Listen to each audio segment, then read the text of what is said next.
اللہ کی پکڑ انسان کی اکڑ کو ایک جھٹکے میں نکال دیتا ہے۔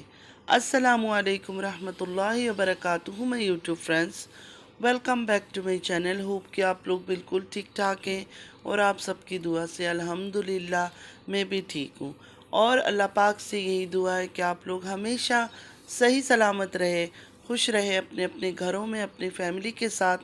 آمین ثم آمین۔ نماز پڑھا کیجیے گا، نماز ہم پر فرض ہے۔ فلسطین والوں کو اپنی دعاؤں میں ضرور یاد رکھا کرے، ہماری دعاؤں کی ان کو بہت زیادہ ضرورت ہے۔ اللہ پاک ان کے لیے اپنی غیب سے آسانیاں فرمائے، آمین یا رب العالمین۔ اگر ابھی تک آپ لوگوں نے میرے چینل کو سبسکرائب نہیں کیا تو جلدی سے سبسکرائب کر لیجئے، بیل آئیکن کو بھی کلک کیجئے۔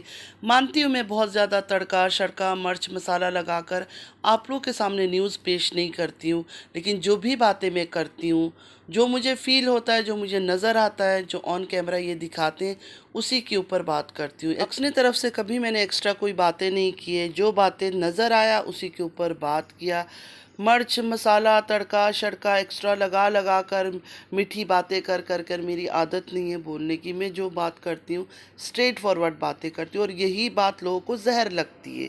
تو خیر، انسان کے اپنی سوچ پر بھی ڈیپینڈ کرتا ہے۔ جب مجھے بہت ساری بہنوں نے، میری بہت پیاری بہن ہے وہ، بہت اچھی، آج تک ان کے ساتھ میرا رشتہ بہت اچھا ہے، ڈے 1 سے لے کر آج تک مجھے بہت سمجھاتی تھی کہ ایک کی ہی طرف ہو جاؤ، جھوٹ بول رہے ہیں سچ بول رہے ہیں، تم اس کی پرواہ نہیں کرو، تم ایک کو سپورٹ کرو۔ تو میں نے ان سے کہا تھا کہ نہیں، میرا ضمیر گوارا نہیں کرتا ہے، میں یہ کام نہیں کر پاؤں گی۔ پھر انہوں نے مجھے بتا دیا تھا کہ پھر تیرا سکسیس تو کبھی نہیں ہوگا۔ تو میں نے کہا کوئی بات نہیں ہے، اگر نہیں ہوگا تو نہیں ہوگا، اپنی طرف سے میں کوشش کروں گی، باقی اللہ کی مرضی ہے، لیکن میں اپنے ضمیر کو نہیں مار سکتی ہوں۔ میں گالی گلوچ فضول میں کسی کی تعریف، کسی کی برائی میرے بس کی بات نہیں ہے۔ اللہ تعالیٰ نے ہمیں انسان بنا کر پیدا کیا، اور یہ دنیا ہے، اور دنیا میں رہنے والے اچھے حرکت بھی کرتے ہیں، برے حرکت بھی کرتے ہیں، غلط حرکت بھی کرتے ہیں۔ کوئی ایسا انسان نہیں ہے جس کے اندر کوئی غلطی نہیں ہو، کوئی گناہ نہ کیا ہو۔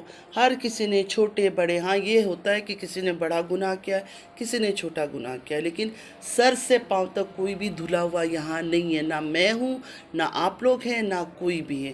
اور اس یوٹیوب میں کیا ہو گیا کہ کسی کو اگر اچھا سمجھا کیا تو وہ تو فرشتہ بن گئی، بالکل دھلی ہوئی، جیسے اس میں کبھی کوئی خامیاں ہو نہیں سکتی۔ جس کو برا سمجھا گیا اس کو اتنا برا سمجھا گیا، اتنا برا سمجھا گیا کہ اس سے غلیظ تو کوئی ہو ہی نہیں سکتی ہے۔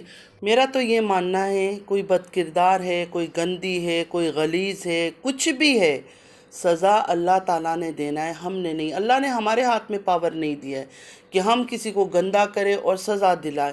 ہم زیادہ زیادہ اپنا منہ، جو اللہ تعالیٰ نے ہمیں زبان دی ہے نا، اس زبان سے یا تو اچھا بول لے یا تو پھر غلاظت نکال لے۔ ہم صرف یہ 2 کام کر سکتے۔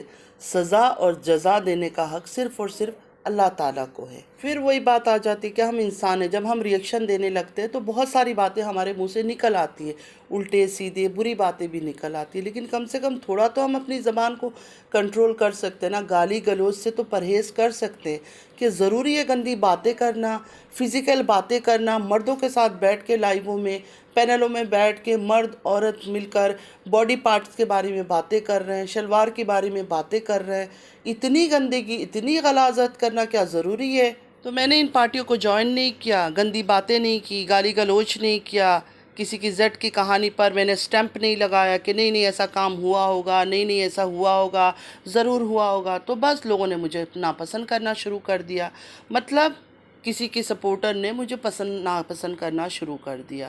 تو اس طرح تو نہیں ہوتا نا، دنیا ایسے نہیں چلتی ہے۔ دنیا میں اچھے لوگ بھی ہیں، برے لوگ بھی ہیں، دوغلے لوگ بھی ہیں، کمینے لوگ بھی ہیں، غلیظ لوگ بھی ہیں، اور کچھ ایسے لوگ بھی جو نیوٹرل رہتے ہیں، جب جو چیز ان کو دکھتا ہے اسی کے اوپر وہ بات کرتے ہیں، کسی کو سپورٹ نہیں کرتے، کسی پارٹی کو جوائن نہیں کرتے۔ کچھ بہنوں کو یہ اعتراض ہوتا ہے کہ میں تارا کو تارا کیوں کہتی ہوں، مطلب ستارہ کو تارا کیوں کہتی ہوں۔ آپ لوگ کو یاد ہوگا کہ کچھ ٹائم ایک بات چلی تھی کہ کسی کا پورا نام نہیں لو، تو تب سے میں اس کو تارا کہتی ہوں۔ تارا کا مطلب یہ نہیں ہے کہ وہ میرے کہنے سے آسمان کی تارا بن جائے گی، اس کا جو نام ہے وہی رہے گا۔ میں تو شارٹ فارم میں اس طرح بلا لیتی ہوں، کیونکہ کہتے تھے کہ ہاں نام نہیں لو، نام لینے سے یہ ہو جائے گا، وہ ہو جائے گا۔ حالانکہ یہ حقیقت ہے کہ دنیا میں ایک ہی تو نہیں ہے نا، اور بھی ہزاروں عورتوں کا نام ہوگا۔ میرے نام سے ہی، ایسے کے نام سے ہزاروں اور عورتیں بھی اسی نام پہ ہوں گی، یا آپ لوگ کا نام جو ہے اس نام سے ہزاروں اور عورتوں کے بھی نام ہوں گے۔ لیکن بس یہ ریئیکشن چینل ہے تو یہاں اس طرح لوگ مانتے تھے، تو میں اس ٹائم سے اس کو تارا کہتی تھی، میرا کوئی اور مقصد نہیں تھا، اور میرے کہنے سے وہ تارا نہ بنے گی، نہ میرے کچھ برا کہنے سے وہ نیچے گر جائے گی۔ اس کا جو ہونا ہے وہ وہی ہوگا جو اللہ کو منظور ہے، باقی ہمارے چاہنے سے نہ چاہنے سے کچھ نہیں ہونے والا۔ ہمارا صرف کام ہے ریئیکشن دینا، چھوٹی موٹی باتوں پر جو وہ دکھاتے ہیں، اوور ایکٹنگ کرتے ہیں یا کوئی گندے کی چیز دکھاتے ہیں، اس پر بات کرنا۔ باقی پرسنل ہو کر میری تو کسی سے کوئی بات نہیں ہوتی ہے، نہ میں کسی پر کوئی ریئیکشن دیتی ہوں، کیونکہ اس بات کو لے کر اس سے پہلے بھی کافی لڑائی ہوئی تھی۔ ایک عورت نے کہا تھا اس کو تو کوئی بھی پسند نہیں آتی ہے، بالکل پسند نہیں آتی۔ اس خاندان میں سے، اس فیملی میں سے جب جو عورتیں بھی آئی ہیں نا، بہت ہی گھٹیا اور غلیظ کنٹینٹ لے کر آئی ہیں۔ ہمیشہ گندگی ہی پھیلایا ان لوگوں نے، کوئی اچھی چیز نہیں سکھائی ہے، کسی کو بھی کوئی اچھی باتیں نہیں سکھائی۔ اپنے مطلب کے لیے انہوں نے جو بھی کیا، ویوز کے لیے، ڈالر کے لیے کیا، باقی کسی اور چیز کے لیے نہیں۔ اچھا، کچھ لوگوں کو اس بات پر بھی اعتراض ہوگا، جو میں اپنی خیالات کا اظہار کرتی ہوں، اپنے بارے میں بتاتی ہوں، میں اس سے بتاتی ہوں کہ کچھ جو نئے سبسکرائبر ہیں، آتے ہیں جاتے ہیں، کہ ان کو پتہ ہو کہ یہ عورت کس ٹائپ کی ریئیکشن دیتی ہے، اس کی سوچ کیسی ہے، یہ کس طرح کی باتیں کرتی ہے۔ ان کو اگر اچھی باتیں سننا پسند ہے تو سبسکرائب کر لیں گے، اگر اچھی باتیں سننا نہیں پسند، گالی گلوچ پسند ہے، اس طرح کی باتیں پسند ہے، تو پہلے سے ہی سبسکرائب نہیں کریں گے، کیونکہ بعد میں سبسکرائب کر کے پھر انسب کرنے سے بہتر ہے کہ پہلے سے ان کو پتہ ہو کہ یہ کس ٹائپ کی ہے۔ کچھ میسیجز آیا کہ کوثر کی سی سیکشن پر آپ نے کچھ نہیں بولا، اس کے پین کے بارے میں، کہ آپریشن کے بعد وہ اتنا ایکٹیو کیسے ہوئی، اٹھ رہی ہے، بیٹھ رہی ہے، سلائی مشین لے کے کپڑا سٹچ کرنے بیٹھ گئی ہے، مطلب سٹچنگ مشین لے کے کپڑے سٹچ کر رہی تھی نیچے بیٹھ کر۔ خیر یہ ویڈیو میں نے دیکھا نہیں ہے، لیکن میری بہنوں نے دیکھ کر اگر مجھے میسیج کیا تو 100% اس نے اپنے بلاگ میں، مطلب تارا کی بلاگ میں انہوں نے یہ چیز دیکھا ہوگا، یا ساجد کی بلاگ میں، تبھی انہوں نے مجھے یہ میسیج کیا ہے۔ تو چلیے اس پر تھوڑا سا ہم بات کر لیتے ہیں۔ کسی بھی عورت کا سی سیکشن کے بعد نیچے زمین پر اٹھنا بیٹھنا ناممکن بات ہے، چاہے وہ کتنا ہی ہمت والی ہو، کتنا ہی درد کو سہ سکتی ہو، کتنا ہی اس کے اندر پین کو برداشت کرنے کا ٹالرنس پاور ہو، پھر بھی نیچے اٹھنا بیٹھنا ایک ناممکن بات ہے۔ اگر کوثر یہ حرکتیں کر رہی تھی اور کر چکی ہے تو پھر کوثر کو یا تو ہم سپر وومن کہیں گے، یا تو پھر کوثر کو ہم روبوٹ کہیں گے، کیونکہ جب سے کوثر کو ہم دیکھتے آ رہے ہیں نا، ہم نے یہ نہیں دیکھا کہ کوثر نے کبھی اپنی مرضی کا اظہار کیا، کبھی اپنی پسند کا اظہار کیا، کبھی کوئی بات کی، کچھ بھی نہیں۔ کوثر کے سامنے کیمرہ لے آؤ، کوثر ہنستی ہے، کوثر کا کوئی سوال پوچھو یا تو کوثر جواب نہیں دیتی ہے، اسمائل دے دیتی ہے۔ مطلب یہی حرکتیں جیسے کوئی چابی ہو نا، چابی کی گڑیا ہو، اس پر چابی گھماؤ تو وہ ہلتی ہے، بولتی ہے، اسی ٹائپ کی حرکتوں میں کوثر کو دیکھا، اپنی من مرضی کرتے ہوئے کبھی نہیں دیکھا۔ پھر بھی کوثر ہمیشہ بدنام ہی رہی ہے، کوثر نے یہ کر لیا، کوثر نے وہ کر لیا۔ میں نے تو یہ سب چیزیں بولنا چھوڑ ہی دیا تھا، تو ابھی بھی میں کچھ زیادہ نہیں بول رہی ہوں، لیکن اب سوال اٹھا ہے کہ کوثر کے بارے میں بات کرو، تو اس لیے میں بات کر رہی ہوں اپنے ویورز کی ڈیمانڈ پر۔ سب سے پہلے تو میں کوثر کا بچہ ہونے پر ہی شوق میں ہوں، کیونکہ میں تو یہی سوچتی تھی کہ کوثر وائف نہیں ہے۔ ایک سسٹر نے تو یہاں تک کنفرم کیا تھا کہ کوثر کبھی ماں ہی نہیں بن سکتی ہے، لیکن اب تو یہ دکھایا جا رہا ہے کوثر کا بچہ بھی ہو گیا، ہاسپٹل میں بھی ایڈمٹ ہو گئی، آپریشن بھی ہو گیا، اور کوثر کے لیے الگ گھر بھی لے لیا اسلام آباد میں، لیکن اس گھر کا یوز نہیں ہو رہا ہے، وہ گھر ایسے ہی خالی پڑا رہتا ہے۔ کوثر رہتی تارا کے پاس ہے، تارا کے دل میں اچانک اتنا پیار محبت کہاں سے آ گیا؟ ویسے تارا تو ہمیشہ ہی دکھاتی ہے کہ میں پیار کر رہی ہوں، لیکن کوثر جب یہاں سے چلی جاتی ہے پھر کوثر کی بہت ساری برائیاں نکل کر آتا ہے۔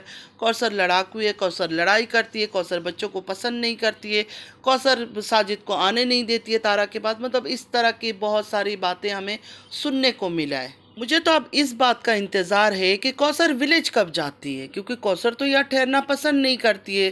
کوثر تو کہتی ہے نہیں مجھے ولیج میں رہنا ہے، مجھے تو اپنے شوہر کے ساتھ رہنا ہی نہیں ہے، وہ بھی ایک عجیب سا بات ہے۔ خیر اس بات کو اب چھوڑیں، اب یہ دیکھنا ہے کہ بچہ ہونے کے بعد کب تک کوثر یہاں رکی رہتی ہے، کیونکہ ہر بار تو یہی ہوتا ہے کہ مشکل سے کبھی رمضان کوثر نے یہاں گزار لیا، یا ایک ہفتہ گزار لیا، 2 ہفتہ گزار لیا، یا 1 منتھ گزار لیا، اس کے بعد کوثر فوراً روانہ ہو جاتی ہے کہ مجھے یہاں نہیں رہنا ہے، مجھے یہاں اچھا نہیں لگتا ہے، مجھے ولیج میں جا کر رہنا ہے۔ اب تو کوثر ماں بن گئی ہے، 13 سال کی محبت سے شادی ہوئی، اس کی بچے کی ماں بنی ہے، اب کب تک کوثر یہاں رکی رہتی ہے یہ دیکھنا ہے۔ دیکھیے کوثر کو پین ہو رہا ہے نہیں ہو رہا ہے، مجھے اس سے کوئی لینا دینا نہیں ہے۔ کوثر کا آپریشن ہوا نہیں ہوا، مجھے اس سے بھی کوئی لینا دینا نہیں ہے۔ مجھے تو یہ دیکھنا ہے کہ کوثر اپنے 13 سال کی محبت اپنے شوہر ساجد کے ساتھ کب تک اسلام آباد میں رہتی ہے، کیونکہ اب تو بچہ ہو گیا تو مجھے تو کوئی فرق پڑتا ہی نہیں ہے، مجھے کوئی فرق پڑتا ہی نہیں ہے آپریشن میں اس کو درد تھا نہیں تھا، ڈرامہ کر رہی ہے کیا کر رہی ہے، مجھے تو یہ بات بھی سمجھ نہیں آتی، اس کی لاجک ہی نہیں سمجھ آتی کہ آپریشن اور نارمل ڈیلیوری کو لے کر ہم کیوں تماشا کر رہے ہیں، کیوں ڈیلی ویڈیو بنا رہے ہیں، کچھ بھی ہوا ہو ہمیں کیا لینا دینا۔ اس خاندان کی عورتیں، چاہے اکبر خاندان کی ہو چاہے یاسین خاندان کی ہو، جب تک یہ جھوٹ نہ بولے، ڈرامہ نہ کرے، فیک اداکاری نہ کرے، ان کا تو کھانا ہی ہضم نہیں ہوتا ہے۔ اگر آپریشن نہیں ہوا ہے تو بول دو آپریشن نہیں ہوا ہے، نارمل ڈیلیوری ہوئی ہے، بچہ تو دنیا میں آیا ہے نا، تو کیا فرق پڑتا ہے؟ مطلب جب اس خاندان کی عورتوں کی ڈیلیوری ہوتی ہے تو آپریشن اور نارمل ڈیلیوری کو لے کر الگ ایک تماشا ہوتا ہے۔ جب ملک پیدا ہوئی تھی اس ٹائم پر بھی کچھ ہی گھنٹوں کے اندر سلما اسٹریٹ بیٹھ گئی تھی، وداؤٹ اینی سپورٹ کا، بالکل بیڈ پہ بیٹھی ہوئی تھی۔ اس ٹائم پر بھی بہت ساری باتیں ہوئی، مطلب نان سٹاپ ویڈیو بن رہا تھا۔ میں نے بھی ایک ویڈیو بنائی تھی کیونکہ میرے لیے بڑا ہی انیوزول تھا کہ ایک دم سے انسان کیسے بیٹھ سکتا ہے اس طرح سیدھا وداؤٹ اینی سپورٹ کا، لیکن بس ایک ہی ویڈیو بنائی تھی، پھر میں نے چھوڑ دیا۔ بھائی اس کی باڈی ہے، ہو سکتا ہے وہ ٹالریٹ کر پا رہی ہو، بیٹھ گئی ہو۔ مطلب جب ان کی گھر میں بچہ ہوتا ہے نا تو یہ رونا ضرور ہوتا ہے۔ جس کے گھر بچہ ہوتا ہے وہ کہتے ہیں ہمارا آپریشن ہوا ہے، اگلے کہتے ہیں نہیں اس کا تو آپریشن نہیں ہوا ہے۔ تو مجھے یہ بات کی لاجک بالکل سمجھ نہیں آئی، آپریشن ہونے سے کیا ہوتا ہے اور نارمل سے کیا ہوتا ہے؟ درد تو دونوں میں ہی ہوتا ہے، آپریشن میں زیادہ ہوتا ہے، نارمل میں تھوڑا کم ہوتا ہے، مطلب بہت ہی کم ہوتا ہے، لیکن درد تو اس میں بھی ہوتا ہے۔ کوئی ایسی بات نہیں ہے کہ نہیں بالکل بچہ دنیا میں ایسے ہی آ جاتا ہے، دونوں حال میں ہی ماں کو تکلیف اٹھانی پڑتی ہے۔ ہاں، یوٹیوب کے اندر اس آپریشن کا بڑا ذکر ہوتا ہے، آپریشن ہو گیا جیسے کوئی بہت بڑی بہادری کی بات ہے۔ آپریشن ہو نارمل ہو، ماں کو ہر حال میں تکلیف سہنا پڑتا ہے۔ تو آپ لوگ کو اگر کچھ سمجھ آ رہا ہے تو ضرور بتائیے گا کہ آخر اس فیملی میں جب بھی بچہ ہوتا ہے آپریشن پر اتنا زور کیوں دیا جاتا ہے؟ اور جس عورت کا سی سیکشن ہوتا ہے وہ کبھی بھی زمین پر نہیں بیٹھ سکتی ہے، اٹھ نہیں سکتی ہے، اس کو سپورٹ کی ضرورت ہے۔ سیدھا انسان فوراً نہیں بیٹھ سکتا، ہمیشہ بیک پہ سپورٹ کی ضرورت ہوتی ہے۔ لیکن یہ لوگ تو ہر چیز ان یوزول کرتے ہیں، ان کی تو ہر چیز نرالی ہوتی ہے، تو کس کو کیا بولیں۔ اور اس یوٹیوب میں سچ بولنا تو گناہ ہے، مطلب اللہ کی نظر میں جھوٹ بولنا گناہ ہے، لیکن یوٹیوب کے اندر سچ بولنا گناہ ہے۔ یہاں جس نے بھی سچ بولا ہے نا اس انسان کی نہیں چلی ہے۔ باقی جھوٹ کو کتنا بھی لپیٹ کر آپ لوگوں کے سامنے پھینکو نا، لوگ اس چیز کو پسند بھی کریں گے، اپریشیٹ بھی کریں گے۔ ریئر کچھ لوگ ہیں، کچھ پرسنٹ لوگ ہیں جو سچ سنتے ہیں، سچ کو برداشت کرتے ہیں اور سچ کو ایکسیپٹ کرتے ہیں۔ باقی سب کو جھوٹ پسند ہے، یہ میں نے دیکھ لیا ہے۔ میرے منہ سے تھوڑا سا اتنا سا کسی کے اوپر بات نکل آئے نا، فوراً آ کر میرا گلا پکڑ لیں گے۔ تم اسلام کی باتیں کرتی ہو پھر یہ بول رہی ہو۔ ہاں بالکل اسلام کی باتیں کرتی ہوں کیونکہ میں مسلمان ہوں۔ میں جب بھی بات کرتی ہوں نا کہیں سے اسلام کی باتیں نکل ہی آتی، میں خود کو روک ہی نہیں پاتی ہوں۔ حالانکہ مجھے بھی پتہ ہے یہ ریئیکشن چینل ہے، یہاں کوئی سنتا نہیں ہے۔ حالانکہ دین کی باتیں تو ایسی ہے کہ ہر دن ہر سیکنڈ ہمیں سننا چاہیے۔ جب ہم سنیں گے تبھی تو ہمارے دل میں کچھ انسانیت جاگے گی، خدا کا خوف جاگے گا، لیکن لوگ نہیں پسند کرتے۔ پھر بھی میں بولتی ہوں کیونکہ میری عادت ہے، میں اپنی عادت کو کیسے روک سکتی ہوں۔ تو آج کے لیے اتنا ہی۔ آئی ہوپ کہ آج کا ویڈیو آپ لوگ کو اچھا لگا ہوگا۔ اگر اچھا لگا ہے تو لائک، سبسکرائب، شیئر ضرور کیجئے گا۔ نماز پڑھا کیجئے گا، نماز ہم پر فرض ہے۔ اور اگر میری کوئی بات آپ لوگ کو بری لگی ہے یا لگتا ہے کہ میں غلط ہوں تو ضرور کمنٹ میں بتا دیجئے گا، میں مان لوں گی اپنی غلطی جہاں میری غلطی ہوئی ہے۔ لیکن یہ نہ ہو کہ آپ لوگ ٹونٹ تانا مارنا شروع کر دیں۔ مجھے جو صحیح لگا میں نے وہی بات کیا، اور یہ بات میں ہمیشہ سے کرتی آئی ہوں، ڈے ون سے۔ جو مجھے صحیح لگتا ہے میں صحیح بولتی ہوں، جو مجھے غلط لگتا ہے وہ میں غلط بولتی ہوں۔ ڈالر کے پیچھے آ کر میں نے کبھی جھوٹ نہیں بولا ہے۔ اور اگر میں جھوٹ بولتی تو میں کافی سکسیسفل ہو جاتی، میں بھی اچھا ویوز لیتی، کماتی۔ آپ لوگوں کو نظر آ رہا ہوگا کیوں میرے ویوز کم ہیں۔ اس لیے کم ہیں کہ میں دوغلے بازی نہیں کرتی ہوں، گندی گالیاں نہیں دیتی ہوں، ورنہ جو عورتیں گندی گالیاں دے رہی ہیں جا کے ان کی لائیویں دیکھیں، ان کی ویڈیوز دیکھیں، واہ واہی کرنے والے آپ کو وہاں بہت مل جائیں گے۔ یہاں بہت مشکل سے لوگ آتے ہیں اور میری ویڈیوز کو دیکھتے ہیں، کیونکہ یہاں وہ مرچ مسالہ گندی باتیں ان کو نہیں ملتا ہے۔ خیر اللہ کریم، جو ہوتا ہے اچھے کے لیے ہوتا ہے۔ اللہ جو کرتا ہے اپنے بندوں کے لیے بہترین فیصلہ کرتا ہے۔ چلتی ہوں، دعا میں یاد رکھیے گا۔ زندگی رہی پھر ملاقات ہوگی۔ اللہ حافظ۔